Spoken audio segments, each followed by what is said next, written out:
In the last 6 or 7 years, I have seen the rise of what is considered the divestment movement. And for me, the divestment movement really means that black women are either opening their options to deal with other groups of men, or they're leaving African American men alone completely. And typically it comes from 2 schools of thought. The first school of thought in the divestment community is that black men are just not checking for you if you're a certain skin tone. So this is like colorism divestment. People like Chrissy, or even people like Michael Eric Dyson. So, and I know some people got a problem with some of these women married to white men. Yeah, I'm gonna go there this morning. Oh my God. Well, look, I don't know their situation, but this is what I do know. Some of them, a lot of them are dark-skinned black women, and some Negroes got a problem seeing the beauty in dark-skinned black women. Don't you be mad because a white boy came along and saw what you threw away. I ain't saying that's everybody. I ain't saying that's everything. I'm not saying it's universal. But before you rag on them, understand the story. Some of these darker skinned black women don't get no love. Could be at a place like Harvard, Princeton, and Yale, and the brothers dating all white women. Now that's their choice if they want to do that, but look at the demonization of darkness. Look at the chocolate charm that's being overlooked. Look at it, and we got everything in the book. Vanilla vitality, caramel cuteness, chocolate charm, mocha magic. We got it all, bruh. And yet we overlook that, right? Because we think that the white man's water is wetter. And skin and flesh is sweeter and sexier.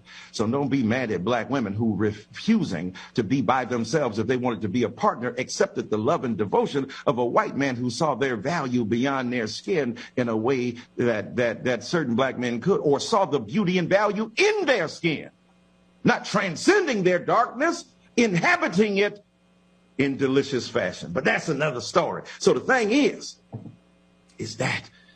so as you saw there, that's Michael Eric Dyson discussing what I would consider colorism divestment. Black women getting with white men for the fact that you don't think they're attractive enough because they're just too dark skinned. But then also we have the underperformant divestors. These are the ones who believe that black men are not accountable for their actions, and they have had the same excuses since the 60s, and I'll play an example of that. Watch this. Oh, let's talk about it. And we can't live with her. Are you blaming us? Are you saying that it's our fault that this happened? No, I'm not blaming black America women. I just said that I'm blaming the system. They are victims of the system like the black male. Well, why do you say that we are castrating you? You say that you want to be the leaders. Okay, well, what about the black professional woman? Are you saying that there should be no black professional woman? Are you trying to deny black women the right to be creative, the right to function? We're not asking for you to take a back seat. We're saying that you have got to be astute enough and can view the situation well enough where you just automatically know what your role is and step back. And whenever you want to have that aggressive thing, this is the thing that the young black man today is not going to tolerate. My old man tolerated it because his old man tolerated it. It came up for years and years and years. But today, the young black man is not going to take it. He's going to be out there as a leader. White America has used black women to keep the black male in his place. And you're still aiding him by saying, well, we are qualified, we want to work, we can help. Okay, how are you going to reprogram men so that they don't let us take over what's supposed to be their responsibility? And men that I have had dealings with, they are perfectly willing to sit back and let us do anything we want to. I don't think that you have to reprogram men. I think you have to reprogram women. No, you have to reprogram the man so that he will forcefully take what belongs to him, because you know women, as long as we can get, we're going to get, and it's part of our being. We're going to do anything to you that you let us, whether we want to or not. You don't want to live on the level of income that I can afford you in love. Me, on the basis of that, you want to always be aspiring to have all those things that's a part of the great middle-class white American society, and because I can't deliver these things to you, you say that you are not a man. We're talking about 3 generations of black men who have a severe aversion to accountability, responsibility, leadership, and progression. 3 generations. And to think, I was under the impression that this was just because of the rise of Kevin Samuels, because he's bitter about his mother. This has been happening since my mother was a child in the 60s. I've been saying this a lot. The Black community hasn't progressed since the 70s. But at this point, this is beyond past embarrassment and disappointment and shame. If you are highly educated, if you have the income and the resources, wash your hands and completely divest. So in both cases, you've heard the two different schools of the divestment community. Now, here's what I want to talk about today, because people in the divestment community are not just, let's say feminist or light skin or dark skin or old or young. Just like any other community, they're diverse. And then what you're seeing is that you're seeing divesting happen in sports, like look at Serena Williams with Alexis Ohanian. You're seeing it in entertainment, Lonnie Love, okay, and the guy that she deals with, some other guy, it's not important. But then also Instagram models, okay? Now, let me talk about one, which is I Am Kayla Nicole. Now, Kayla Nicole is a very attractive model that was dating popular tight end Travis Kelce. Was a very great relationship. So many Black women were pulling for them to get together and stay together. However, that didn't happen. And now we're seeing residues or remnants of that relationship as far as a negative connotation on the side of Kayla Nicole. Last week, she appeared at the Jets and Ravens games by herself. And then the other day, it was interesting because McCall Hartman, who's a wide receiver, said he needed some help naming his male cat. He pointed out that his cat was white with blue eyes. Kayla's suggestion for a name was a mistake. Oh, fuck! So if we look at somebody that's white and blue eyes, you can pull up a picture of Travis Kelce.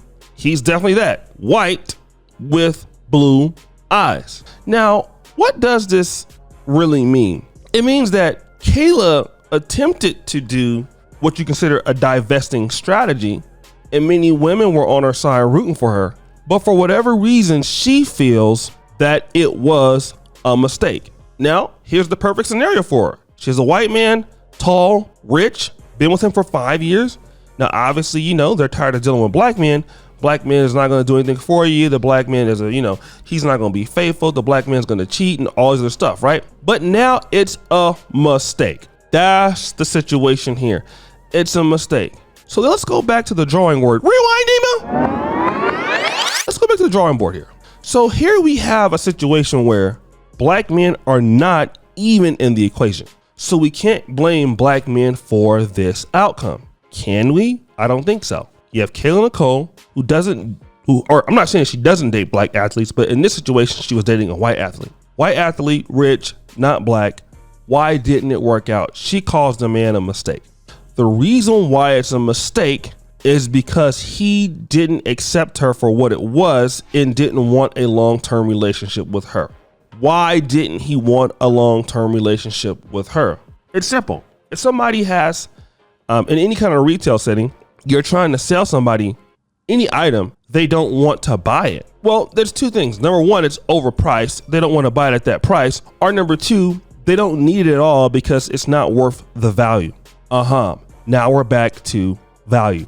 Now, if you're going to go to any college, historically Black college, white college, you can't get around the fact that you're going to have to be doing some studying. You're going to have to put in some work. Whether it's in the Black college or the white college, you still need to be competitive. Is that right? That's correct. Now, just because you're going to the white man doesn't mean that you forget that you still need to have value for him. And what it looks like is she didn't have any value. There was nothing about her that would say, you know what, out of every woman that I'm dealing with, I want to marry you. And that's where the rubber meets the road in some of these divesting arguments.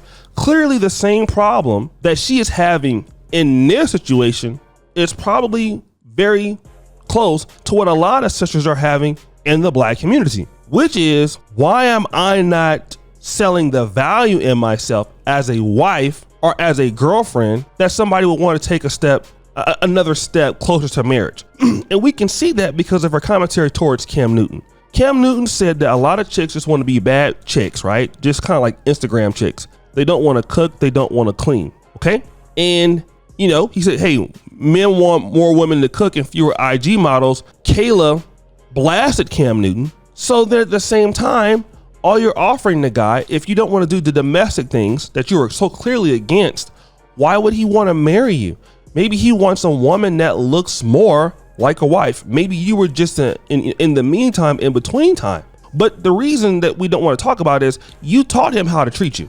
You see, you teach people how to treat you. And we need to stop acting like a lot of times that value is just based on race. Don't get me wrong.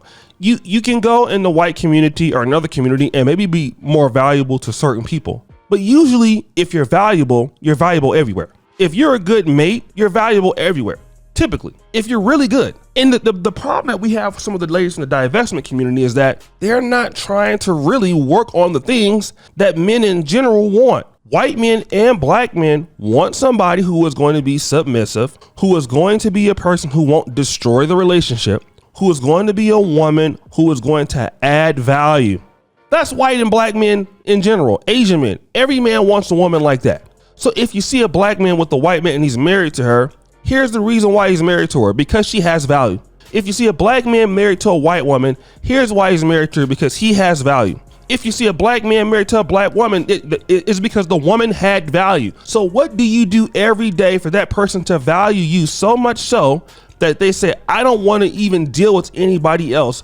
Where is the value? What do you do every day? What is your productivity? What do you add to that person's life where they say, without this person, I am struggling? Do you do that?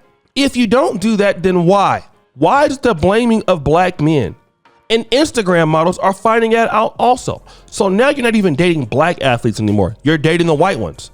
Still, in this case, no cigar. Why? It comes back to a very simple concept. The word starts with V, it ends in E. Where is your value for that man such that he would not deal with anybody else, but only exclusively be with you? Where is the value that makes him make that decision? And I'll answer the question for you. It is not there for Travis Kelce. And that is the point. So when you say you waste your time or it's a mistake, the mistake is pretty much how you present yourself. Okay? Because if you're not changing and you're staying the same and the man doesn't want to deal with you, is it a mistake? Well, clearly nobody else is dealing with you because you're going to NFL games by yourself. But then it's always the black man's fault. But guys, how do you feel? It's your boy, O'Shea Duke Jackson, back at it again with another episode of The Celebrity John. I really appreciate you for all that you do. Subscribe, hit the bell, check out the first comment at the top, and as you know, the buffoonery remains all-time high. I'm out.